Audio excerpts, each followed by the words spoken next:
இன்றைக்கி ஷீலு கிச்சன்லேருந்து தக்காளி தொக்கு பண்ணி காமிக்க போகிறேன். வாங்க எப்படி செய்யலான்னு பார்க்கலாம்.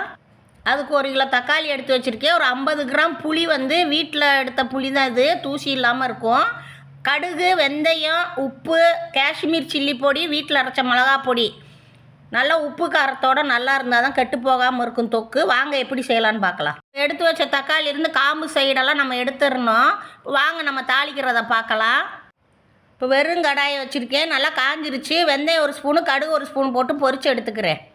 இப்போ அதே கடாயில் வந்து நான் 2 ஸ்பூன் எண்ணெய் ஊற்றியிருக்கேன். தக்காளி வந்து கழுவி நல்லா தொடச்சிட்டு அந்த காம்பு சைடெல்லாம் நான் எடுத்து வச்சுருக்கேன். அதை நல்லா வதக்கி எடுத்துடுறேன். இப்போ தக்காளியெல்லாம் நல்லா தோலெல்லாம் நல்லா உடஞ்சி வந்துருச்சு, வதங்கி நான் ஒரு தட்டுக்கு மாற்றிடுறேன். இப்போ தக்காளி நல்லா ஆறட்டும். புளியை வந்து இதே எண்ணெயில் போட்டு நல்லா வதக்கி எடுத்துக்கிறேன் நான். இப்போ மிக்ஸி ஜாரை எடுத்து நான் வறுத்து வச்ச வெந்தயம், கடுகு, உப்பு, புளி எல்லாம் போட்டு ஒரு சுற்றிட்டு வந்துடுறேன். இப்போ நல்லா சுற்றி எடுத்துகிட்டு வந்துட்டு நான் வதக்கி வச்ச தக்காளியை சேர்த்துட்டு தண்ணியே ஊற்றக்கூடாது, நல்லா வலுவலுன்னு அரைச்சி எடுத்துக்கிடுவோம். இப்போ தக்காளியை நல்லா அரைச்சி எடுத்துகிட்டு வந்துட்டேன். இப்போ கடாயில் வந்து நான் ஒரு 50 எண்ணெய் நல்லெண்ணெய் சேர்க்குறேன். கடுகு போட்டு பொரியட்டும். இப்போ கடுகு நல்லா பொரிஞ்சிருச்சு. நான் அரைச்ச தக்காளி அதில் சேர்த்துட்டு மிக்ஸி ஜாரை நல்லா வலிச்சு ஊற்றிடுறேன். தண்ணி ஊற்றக்கூடாது. இப்போ நல்லா கிண்டி விட்டுட்டு நல்லா 2 நிமிஷம் கொதிக்கட்டும்.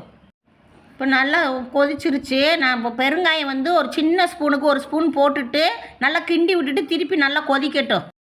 இப்போ நல்லா தக்காளி கொதிச்சு வந்துருச்சு. பொடி கடுகு வெந்தய பொடியை போட்டுட்டு நல்லா கிண்டிட்டு 1 நிமிஷம் கொதிக்கட்டும்.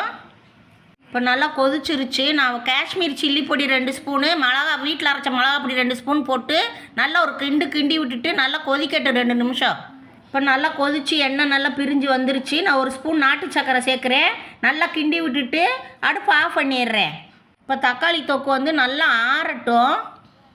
இப்போ நல்லா ஆறிடுச்சு. நான் அந்த பாட்டில் சேர்த்துருக்கேன். ஃப்ரிட்ஜில் வச்சுக்கிட்டோம்னா 2 மாதம்னாலும் கெட்டு போகாது. நீங்களும் செஞ்சு பாருங்கள். சாதத்துக்கு, தோசை, இட்லி, சப்பாத்திக்கு எல்லாத்துக்குமே நல்லாயிருக்கும்.